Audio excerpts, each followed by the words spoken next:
এই হাদিসে জিবরিলের ইসলাম সম্পর্কে জানাতে গিয়ে রাসূল বলছেন 3 নাম্বার হচ্ছে তারা যাকাত প্রদান করবে। কি করবে? মুসলিম যাকাত প্রদান করবে। আজকে অধিকাংশ মানুষ ওসর দেয় না। যারা এই ধান আবাদ করেন তাদের তো এখন লেগে যাবে যে এখন হুজুর ধরেছে যে বা ভাই ধরেছে বা ছেলেটা ধরেছে যে ওসর আদায় করে না। আপনি কি ওসর আদায় করেন? ওসর মানে কি? 1/10, 10 ভাগের 1 ভাগ। সেটি যদি আসমানের বৃষ্টিতে ফসলটা হয় আর সেচের পানিতে যদি হয় তাহলে 20 ভাগের 1 ভাগ। আপনি কি আদায় করেন? আপনি আদায় করছেন? আদায় করেন না। তার মানে কি? আপনি মুসলিম। মুসলিমের বৈশিষ্ট্যের মধ্যে হচ্ছে তারা যাকাত প্রদান করবে, আর ফসলের যাকাত হচ্ছে ওসর। আপনি ওসর দেন না, তার মানে পূর্ণ মুসলিম নয়। পূর্ণ মুসলিম হতে কি হবে?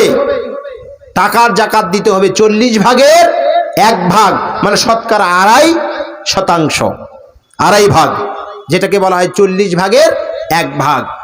আর ফসলের যাকাত দিতে হবে, ওসর দিতে হবে 10 ভাগের 1 ভাগ অথবা 20 ভাগের 1 ভাগ। তারপরে স্বর্ণ, রৌপ্য, গরু, ছাগল, তারপরে উট, এগুলা আলাদা আলাদা নিসাব রয়েছে। যাদের রয়েছে সেটা আমাদের কৃষি প্রধান দেশে আমরা শস্য বা ফসল দিয়ে সেটি একটু বিচার করি, বা আমরা ফসলই বেশি পাই। এই জন্য যারা অনেক টাকার মালিক দেখবেন তারা টাকার যাকাত দেয়। এই কয়েকদিন আগে বিস্ময়কর ঘটনা, হুজুরকে ভাইকে বসে রেখে আলোচনা করছি, খারাপই লাগছে। উনি অনেক ভালো বিজ্ঞ আলেমের দিন। তারপরে আমি চেষ্টা চালাচ্ছি একটু আপনাদের সাথে শেয়ার করার জন্য। দেখেন, যখন বাংলার সহিহ আকীদার আলেমগণ সমাজে প্রচার করতে লাগলেন যে সাদাকাতুল ফিতর আদায় করতে হবে খাদ্যদ্রব্য দিয়ে, সমাজের এক শ্রেণী সংস্কৃতিমনা মানুষ যারা সংস্কৃতিকে লালন করে তারা বলছে যে কেন চাল দিতে হবে, কিসের জন্য? চাল বিক্রি করে তো ওরা টাকাই নেই, ইত্যাদি ইত্যাদি কথা, আমরা টাকা আদায় করব। ওই মানুষটা আবার টাকার যাকাত আদায় করছে কাপড় দিয়ে। টাকার যাকাত আদায় কি দিয়ে করে? ওই থান পচা শাড়ি আর লুঙ্গি দিয়ে। কথা বলেন ঠিক না? টাকার যাকাত আদায় করছেন শাড়ি লুঙ্গি দিয়ে। আর আল্লাহ রাসূল সাল্লাল্লাহু আলাইহি সাল্লাম সাদাকাতুল ফিতর ফরজ করেছেন তোআম, সাআম মিনাত তোআম, খাদ্যদ্রব্য দিয়ে। আমরা দিচ্ছে টাকা দিয়ে। উল্টা বাঙালি, যেই মানুষটা টাকার যাকাত দেয় কাপড় দিয়ে, সেই মানুষটা আবার এই খাদ্যদ্রব্য না দিয়ে দিচ্ছে কি? টাকা।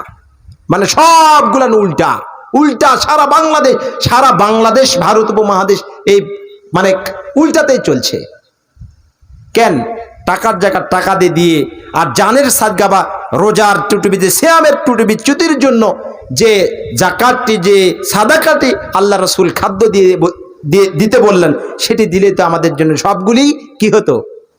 শৃঙ্খলা হতো, সবগুলি সাজানো গোছানো হতো। কিন্তু টাকার জাকাত কাপড়, আর খাদ্য যেটা দিতে হবে সেটা দিচ্ছে টাকা।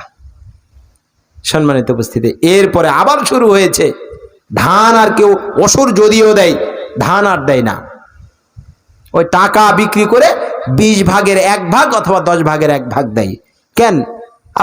আপনার আল্লাহ রাসূল তো পদ্ধতি দিয়ে গেছেন ফসল দিয়ে দিতে হবে, আপনি বিক্রি করে টাকা দিলেন কিসের জন্য?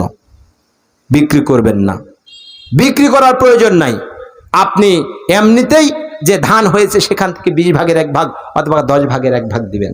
সম্মানিত উপস্থিতি, ওই যে ভাই চলে এসেছেন ভাঙা ভাঙা কণ্ঠে, আর 2টি গুণ, আর 2টি গুণের মধ্যে একটি হচ্ছে সিয়াম পালন করবে। তারা কি করবে? সিয়াম পালন করবে। আমরা সিয়াম দীর্ঘ 1 মাস সিয়াম পালন করলাম। এরপরে সর্বশেষ সেটি হচ্ছে তারা হজ আদায় করবে। অনেক মানুষ আছে এখানে হজ আদায় করার মতো কাবেল, হজ করার মতো, হজ আদায় করার মতো অর্থ করে রয়েছে, শক্তি সামর্থ্য সবই আছে, কিন্তু বিভিন্ন অজুহাত দিয়ে হজ আদায় করছি না। আল্লাহ রাসূলের কঠোর বাণী, যার উপরে হজ ফরজ হয়েছে হজ আদায় করলো না, সেই ইহুদি অথবা নাসারা হয়ে মরুক, আমার যায় আসে না। যদি কোনো ব্যক্তি, তার মানে কি রাসূলের এই ঘোষণা অনুযায়ী কি বোঝা যাচ্ছে? যদি কোনো ব্যক্তির উপরে হজ ফরজ হয়ে থাকে এ ব্যক্তি যদি হজ আদায় না করে সে ইহুদি অথবা নাসারা হয়ে মরুক, রাসূলের কোনো যায় আসে না। সবচেয়ে বেশি সবচেয়ে বেশি প্রতিদান হচ্ছে হজে। আল্লাহ রাসূল বলছেন যদি কোনো মানুষের হজ কবুল হয় তাহলে কি হবে? লাইসাল জাযা ইল্লাল জান্নাহ। যদি হজ কবুল হয়, মাবরুর হজ হয়, তার প্রতিদান হচ্ছে জান্নাত ছাড়া আর কিছু নয়। আপনি সেই মানুষ যে মানুষটি বলেন যে দুনিয়াতে যদি জান্নাত ক্রয় করার ব্যবস্থা থাকতো আমি টাকা দিয়ে জান্নাত ক্রয় করতাম। কোথায় আপনি 5 লাখ বা 6 লাখ টাকা দিয়ে হজ আদায় করছেন না? হজ তো একেবারে দেখাই যাচ্ছে রাসূলের ঘোষণা অনুযায়ী, বুঝাই যাচ্ছে হজ যদি কবুল হয় তাহলে এর যাজা কি? জান্নাত ছাড়া আর কিছু নয়। তাহলে আপনি হজ আদায় করেন, তাহলে তো জান্নাত ক্রয় করা হচ্ছে। সম্মানিত উপস্থিতি, আমরা মুসলিম, যারা মুমিন তারা মুসলিম হতে বাধ্য। এটি প্রমাণ করার চেষ্টা করলাম, যারা আমরা মুমিন তারা মুসলিম হতে বাধ্য। আল্লাহ সুবহানাহু ওয়া তাআলা বলছেন, ইয়া আইয়ুহাল্লাযীনা আমানুত্তাকুল্লাহ হাক্কা তুকাতিহি ওয়া লা তামুতুন্না ইল্লা ওয়া আনতুম মুসলিমুন। যে হে ঈমানদারগণ, তোমরা আল্লাহকে ভয় করো, যথাযথভাবে ভয় করো, আর তোমরা মৃত্যুবরণ করো না যতক্ষণ না তোমরা মুসলিম না হবে। এজন্য আমরা মুসলিম হওয়ার জন্য যে মৌলিক গুণগুলি অর্জন করা প্রয়োজন, সেই মৌলিক গুণগুলি অর্জন করে আল্লাহ সুবহানাহু ওয়া তাআলা আমাদেরকে মুসলিম হিসেবে কবুল করুক। আল্লাহুম্মা আমিন। এই বলে আমার সংক্ষিপ্ত আলোচনা এখানে শেষ করছি। ওয়া আখিরু দাওয়ানা আলহামদুলিল্লাহি রাব্বিল আলামিন।